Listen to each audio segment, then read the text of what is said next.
Today I'm going to be reviewing and installing this Pevfah ceiling light that was recently sent to me by the brand. So let me go ahead and show you where we're going to be installing it. Obviously we'll have to take down the old fixture and install this new one. So we just have a traditional ceiling light that we're going to be taking down. Obviously make sure you get the electricity turned off before you mess with anything like that. But taking this down should be relatively simple. And then I'll open up the box, show you what's inside, and get to installing that. So this is what's going to come inside the box. So you're going to have the mounting bracket. So that's going to be inside of there. You're just going to have to loosen these screws to put that mounting bracket on the ceiling. And then you're going to attach it to this part here. And then this also attaches separately. So that's going to be really nice. So, you know, you're working overhead. You're just going to unscrew this, put it onto there. So let me go ahead and get this bracket on. So I got this installed. Essentially, you're just going to take off the one piece and then you're going to use this pointed down. Make sure you feed your wires through the middle for your electrical. Of course, as I mentioned, make sure your electricity is off. It's going to come with the two screws here and here that you're then going to screw in to mount this on. These screws will already be in place. Now, these actually did have bolts on them and they're supposed to have an end cap as well. Mine was actually missing one of the end caps. I'm not sure if it was like a manufacturing issue or whatever.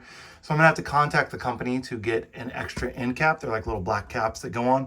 In the meantime though, I just took off these nuts that were here and here, and I'm gonna use those to hold on the base. So you'll see that. I'll show you what the one cap is gonna look like, but I'll have to talk with the company to get an extra cap. But traditionally it's gonna come with two black caps.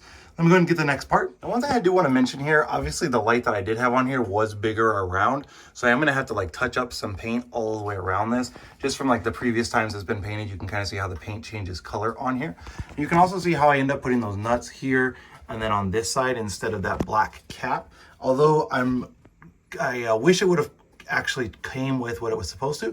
I doubt this is actually going to even be able to be seen because of the way the shade goes on. So the shade's quite literally just going to go right up onto here, and then you screw a part back on onto here to hold the shade up. So I don't even think those little nuts are going to be seen, but it is important to note if you have, you know, like a drywall or something like this, like we're probably going to end up having to paint for sure, and then possibly even do a little bit of a drywall patch here because the light that was up here was bigger. This is essentially just going to be the size of the power outlet or the power box that comes from your ceiling. So something you will want to remember. This is what it's going to look like when you get that piece on. So it just goes up. It doesn't go up very far on here. I definitely would have wished they would have designed that to be a little bit longer, just so to me it feels more secure, but I got it all nice and tight. So shouldn't have any issues with it going anywhere. And obviously it's on the ceiling, so it shouldn't be banged into or anything like that. So let me get a bulb put in and I'll show you what the final look is. And it is done and the light is installed. Now this actually puts out more light than our previous light did that had two bulbs. This is only going to be a single bulb, so something that you'll want to notice. Obviously you can kind of see where that drywall will have to be repaired right up there. And again, that's just because the other light that was up there was bigger.